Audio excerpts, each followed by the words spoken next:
বাংলাদেশের প্রথম যে সাংবাদিক সমিতি দখল করার জন্য শিবিরের সাধারণ সম্পাদকের নেতৃত্বে সরাসরি হামলা চালানো হলো। এখানে জগন্নাথ বিশ্ববিদ্যালয় শাখা শিবিরের সাধারণ সম্পাদকের নেতৃত্বে হামলা চালানো হয়েছে। এটা সাংবাদিকরাই আমাদের জানিয়েছে এবং সেখানে শিবিরের সাংগঠনিক সম্পাদক সহ আরো বেশ কিছু নেতাকর্মী এবং অচেনা মুখ ছিল, যে মুখগুলোকে প্রথম আলো বলেন কিংবা জায়দিন বলেন, সমকাল বলেন, এই পত্রিকার যারা ক্যাম্পাস প্রতিনিধি রয়েছে তারা চেনে না। তো এই ধরনের যারা ক্যাম্পাস প্রতিনিধি রয়েছে তারা তো অবশ্যই সবাইকে চেনার কথা, কিন্তু তারা চেনে না। তো আমরা বিশ্ববিদ্যালয় প্রশাসনের নিকট দাবি জানানোর আগে তারাও এই ঘটনার সাথে জড়িত বলে আমরা অভিযোগ করছি এবং তার সুস্পষ্ট প্রমাণ রয়েছে।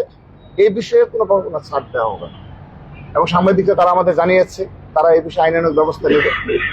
আর ছাত্র সংগঠন হিসাবে এরকম এই সন্ত্রাসী কার্যকলাপের বিরুদ্ধে এবং তারা সারাদিন সোশ্যাল মিডিয়ায় কত বক্তব্য রাখে, কত ধরনের নিজেদের সহি মানসিক উপস্থাপন করে, অবশ্য তারা সরাসরি এই প্রথম যে 15.5 বছর ছাত্রলীগ যে দুঃসাহস করেনি সেই দুঃসাহস শিবির করে দেখালো। অর্থাৎ সাংবাদিক সমিতি দখল করার জন্য তাদের পন্থী যারা সাংবাদিক রয়েছে তারা যেন এই সাংবাদিক সমিতির সভাপতি সাধারণ সম্পাদক হিসেবে থেকে যায়, সেটা দখল করার জন্য সরাসরি সেই ভবনে জগন্নাথ বিশ্ববিদ্যালয় শাখা ছাত্র শিবিরের সাধারণ সম্পাদক এবং সাংগঠনিক সম্পাদকের নেতৃত্বে হামলা হয়েছে।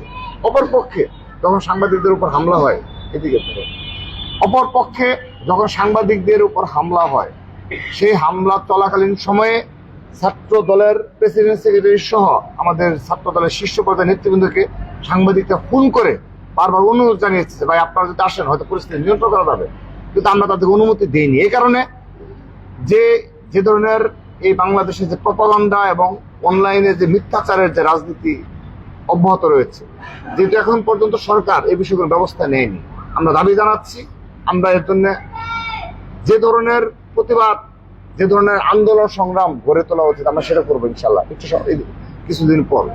তো তার আগে এখন যেহেতু এই পরিস্থিতি রয়েছে, সেই পরিস্থিতিতে যেহেতু আমাদের যদি ছাত্র দলের শীর্ষ পর্যায়ের কারো এই সাংবাদিক সমিতির ভবনে একটা ছবি পেয়ে থাকে, এটা দিয়ে দেখবেন তারা ভাইরাল করে দেবে যে এই ছাত্র দলের প্রেসিডেন্ট সেক্রেটারি কিংবা সাংগঠনিক সম্পাদক এরা ছিল।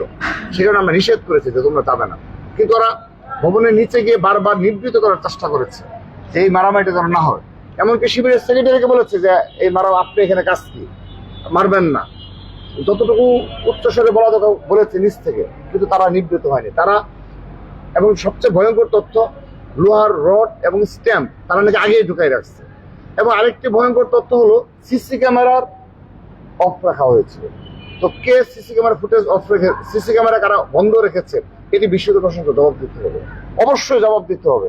আমি আজকে নিজে এখানে বলে গেলাম, আমাদের ছাত্র দলের নেতাকর্মী রয়েছে, সাংবাদিক সমিতির প্রতিনিধি রয়েছে, সাধারণ শিক্ষার্থীরা রয়েছে, তারা আজকের দিন পর শুক্রবার আগামীকাল থেকে দাবি আদায় করেছে এবং এই সন্ত্রাসীদের বিচার হওয়ার আগ পর্যন্ত নট অনলি জগন্নাথ বিশ্ববিদ্যালয় ছাত্রদল সবগুলো ক্যাম্পাসে তার প্রতিবাদ অব্যাহত রাখবে এবং এই জগন্নাথ বিশ্ববিদ্যালয়ে এই সন্ত্রাসীদের বিচারের মাধ্যমে আমরা একটা বার্তা দিতে চাই, এই পুরো বাংলাদেশে আর কোথাও এই দখলদারিত্বের রাজনীতি চলবে।